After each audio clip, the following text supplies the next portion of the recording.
दिन था 8 मार्च 1988। पंजाब का एक गांव महेशमपुर, जहां उस दिन सभी लोग सिर्फ एक सितारे की आवाज़ सुनने के इंतजार में थे, जिसका नाम भी चमकीला है। जैसे ही चमकीले की गाड़ी वहां पे आती है, गाड़ी में सबसे पहले चमकीले की वाइफ उतरती है। उतरते ही first of all who is Chamkila? Chamkila belongs from Punjab and belongs from a poor family and working in a socks factory. So 1977 Ludhiana, जहां अमर सिंह यानी कि चमकीले को मिलते हैं टिक्की, जो कि जितेंद्र जिद्दा का होता है चेला। ना वो विद जितेंद्र जिद्दा जो उस वक्त के अच्छे गायक कलाकार, हर जगह उनका नाम था। अब जितेंद्र जिद्दा अमर सिंह यानी कि चमकीले को अपने साथ रखने लगे और उनको अमर सिंह के लिखे हुए गाने बहुत पसंद आते हैं। तो ऐसे ही एक दिन चंडीगढ़ में शो होता है, जहाँ पे उस दिन जितेंद्र जिद्दा गाना गाने वाले थे, वो गाना भी चमकीले ने ही लिखा होता है। लेकिन जहाँ पे शो हो रहा होता है तो पूरा का पूरा स्टाफ अपनी अपनी फिक्स टाइमिंग पे आया होता है। लेकिन जितेंद्र जिद्दा उस दिन थोड़ा लेट थे और लेट होने के कारण जनता एग्रेसिव माहौल बनाने लग जाती है, थोड़ा सा गुस्से में आ जाती है। इसीलिए जो शो का एंकर होता है वो जल्दी जल्दी में इस माहौल को हैंडल करने के लिए, मैनेज करने के लिए चमकीले को स्टेज पे भेजने का डिसीजन लेता है। अब एंकर जल्दी जल्दी में चमकीले का नाम पूछता है, क्योंकि उसे नाम नहीं पता होता, क्योंकि चमकीला उस वक्त कोई बड़ा सुपरस्टार नहीं था। तो चमकीला अपना पूरा नाम बताता है, Amar Singh Sangila. That was correct name of Chamkila. तो जो एंकर होता है वो जल्दी जल्दी में बोल देता है अमर सिंह चमकीला। अब जितेंद्र जिद्दा के आने तक अमर सिंह चमकीला सारे दिलों को जीत चुका होता है। अब जितेंद्र जिद्दा के नारे के बजाय वहां पे चमकीला चमकीला के नारे लगने लग जाते हैं, और यहीं से चमकीला की लाइफ एक अलग मोड़ लेती है। इसके बाद 1981 में चमकीला दिल्ली में एक शो करता है, जिसे देखने और सुनने के बाद में वहाँ का ओनर चमकीले को बोलता है, क्या है तेरे बोल, क्या गाता है ये लड़का। और जैसे दिल्ली का शो खत्म करके लुधियाना आते हैं तो चमकीले के साथ में एक पार्टनर भी होता है बाय द नेम ऑफ टिक्की, जो कि मैंने तुम्हें ऑलरेडी बताया, जितेंद्र जिद्दा का चेला।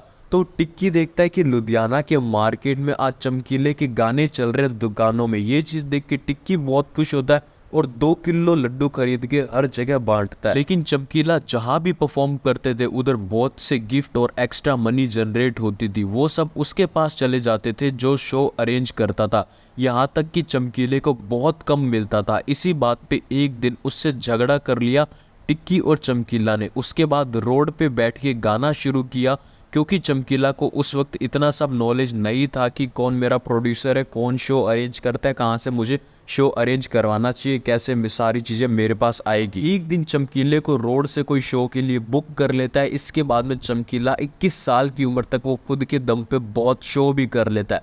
अब एक दिन चमकीले को एक लड़की मिलती है by the name of Navjot Singh. वो भी बहुत अच्छा गाती थी और दोनों मिलके शो करने लगे।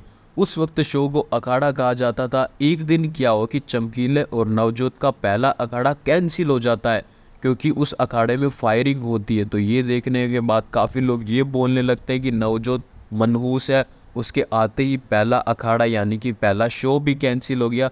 ये बात नवजोत को सुनने पे बहुत बुरी लगती है, लेकिन उसके बाद दोनों डिसीजन लेते हैं कि करेंगे। और इसके बाद में वो 3 से 4 हिट शो निकालते हैं नवजोत के पापा।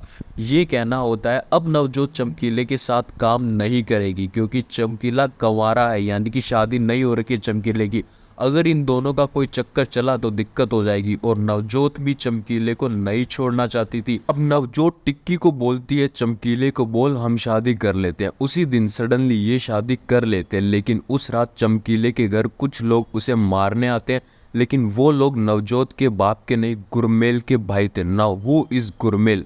गुरमेल चमकीले की फर्स्ट वाइफ। यस, तुम लोग सही सुन रहे हो, चमकीला was already married, but for save चमकीला एंड नवजोत जोड़ी ही मैरिड अगेन, क्योंकि इनकी जोड़ी अब जनता में बहुत वायरल हो चुकी थी। ये बात गांव की पंचायत को ठीक नहीं लगती, लेकिन चमकीला वादा करता है कि मेरी पहली वाइफ को हर महीने 5,000 रुपए और एक गाय और भी काफ़ी सारी चीज़ें हर महीने दूंगा। गांव चमकीले के सपोर्ट में होता है, क्योंकि चमकीला गांव को अपने पैसों से मदद करता था। ये बात नवजोत को भी अच्छी नहीं लगी थी कि उसने फर्स्ट मैरिड वाली बात उससे छुपाई गई। लेकिन दोनों चमकीला और नवजोत ऐसी सिचुएशन और ऐसी कंडीशन से, ऐसी फैमिली से बिलोंग करते थे कि उस फैमिली और उस कंडीशन में अब वापस नहीं जाना चाहते थे।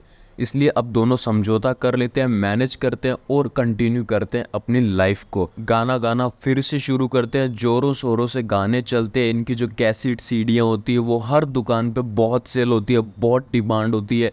न्यू कार ले लेते हैं, बाप बहुत खुश होता है इनकी तरक्की देखते हुए। अब आ जाता है 1984। तब पंजाब में क्या होता है वो सबको पता है, चारों तरफ खतरा हो। उस सिचुएशन पे भी चमकीले के लिए लोगों की भीड़, ओए होए क्या ही कहूँ। उस सिचुएशन पे भी अगर कोई चमकीले की सीडी लेने आता तो दुकान वाले कंडीशन रखते थे कि अगर चमकीले का रिकॉर्ड चाहिए, चमकीले का गाना चाहिए, तो तुम्हें दूसरे आर्टिस्ट का भी एक लेना पड़ेगा जबरदस्ती। और फिर भी लोग खरीदते थे, ओए होए। अब एक दिन जो अदर आर्टिस्ट होते हैं जो कि फ्लॉप हो चुके होते हैं चमकीले की वजह से, वो प्लानिंग बनाते हैं। एक मैडम के थ्रू इंटरव्यू के लिए चमकीले को बुलाया जाता है। जिस मैडम ने जीन्स पहनी होती है तो चमकीला उनकी तरफ ना देख के बात करता है और मैडम को ये बात अच्छी नहीं लगती।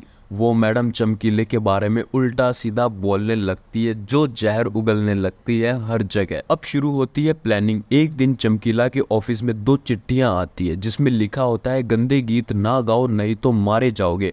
अब ये चिट्ठियां किसने भेजी थी चेक करने के लिए इनकम टैक्स डिपार्टमेंट वाले की हेल्प लेता है चमकीला, जो कि अपने हायर लेवल वालों से मीटिंग करवाता है। और उसके बाद चमकीला डिसीजन लेता है कि मैं अब से धार्मिक गीत बनाऊंगा, अश्लील गाने नहीं बनाऊंगा।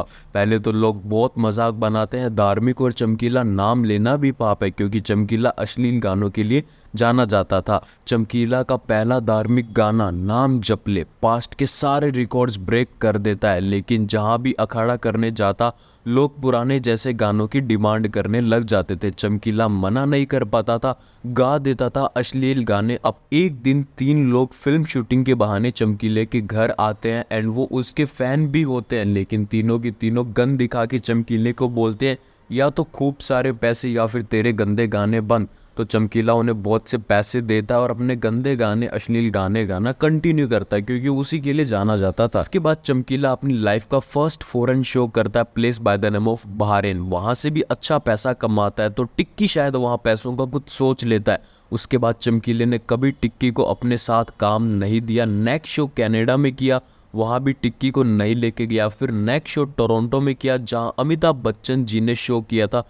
तब 137 सीट्स एक्स्ट्रा लगानी पड़ी थी। लेकिन आज चमकीले के शो में 1024 एक्स्ट्रा सीट्स का सुन के चमकीले की खुशी का कोई ठिकाना नहीं था। ये वाला टोरंटो का शो जैसे ही कंप्लीट किया तो 4 सरदारों ने चमकीले को एक पर्सनल रूम में बुलाया, बिल्कुल अकेले में, जहाँ पे 4 वादे इससे एक्सेप्ट करवाए गए चमकीले से, ये कि आज से कभी भी तू अश्लील गाने नहीं बनाएगा और जो तूने बना रखे वो कभी नहीं गाएगा।